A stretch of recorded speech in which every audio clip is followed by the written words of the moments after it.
मैं डॉक्टर अरिजीत चतुर्वेदी। आज आप लोगों को डायबिटीज के बारे में बताऊंगा। डायबिटीज एक मेटाबॉलिक डिसऑर्डर है। इसमें ब्लड में शुगर की मात्रा बढ़ने लगती है। इसका कारण जो है, या तो पेनक्रियास की बीटा सेल्स द्वारा इंसुलिन का प्रोडक्शन कम होने लगता है, या बंद हो जाता है, या इंसुलिन रेजिस्टेंस हो जाता है। डायबिटीज 3 तरह की होती है। Type 1 insulin dependent diabetic mellitus, type 2 non insulin dependent diabetic mellitus, और type 3 gestational diabetes. Gestational diabetes के लिए हम बाद में वीडियो बनाएंगे। Type 1 insulin dependent diabetes mellitus, पूरी दुनिया में 5 से 10% केस इस तरह के डायबिटीज के होते हैं।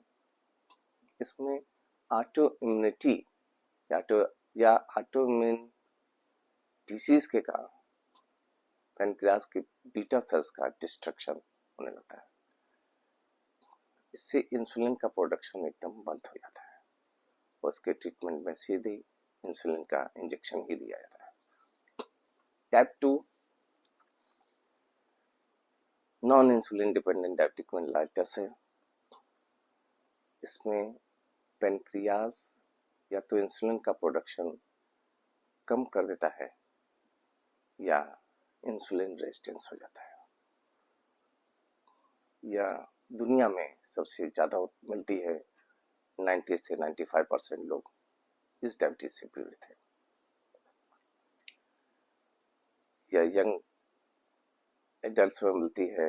एडल्ट्स में तो मिलती है, ये यंग एडल्ट्स में पाई जाती है। और टाइप 1 की डायबिटीज जो है बच्चों में और यंग एडल्ट्स में ही मिलती है। अगर कारणों में देखें तो टाइप 2 का जेनेटिक्स सबसे बड़ा कारण है। हेरिडिटरी ट्रेट्स जो वंशानुगत चलाता है, heavy weight, lack of exercise, anxiety, type 2 diabetes के बहुत बड़े कारणों में से एक। टाइप 2 डायबिटीज में इस केस में लोग जो हैवी वेट होते हैं और जिनका अनकंट्रोल्ड डाइट है, उसमें शुरू में तो पेनक्रियास इंसुलिन का प्रोडक्शन तेज कर देती है, ये फूड को मैनेज करने के लिए। और फिर धीरे धीरे इसी इंसुलिन का प्रोडक्शन कम होने लगता है और डायबिटीज हो जाती है। दूसरा इसमें केस देखें तो हमारी बॉडी की liver cells, muscle cells, organ cells insulin के होते हुए भी उस पर रिस्पांस नहीं देती, मतलब उस इंसुलिन का प्रयोग नहीं कर पाती। इसी को इंसुलिन रेजिस्टेंस कहते हैं, और यह बहुत बड़ा कारण है डायबिटीज होने का। और टेंशन भी बहुत बड़ा कारण है। इसका सीधा प्रभाव बीटा सेल्स पर पड़ता है और इंसुलिन का प्रोडक्शन कम हो जाता है। अगर सिम्टम्स देखें तो ब्लड में शुगर बढ़ने के जो लक्षण हैं, ज़्यादा यूरिन का होना जिससे प्यास ज़्यादा लगने लगती है, भूख ज़्यादा लगती है, जो चोट लगती है उसमें हीलिंग बहुत स्लो हो जाती है, एक्सेसिव फैटिक होता है, हाथ पैर में दर्द होता है, ब्लरिंग विजन बहुत बड़ा कारण है।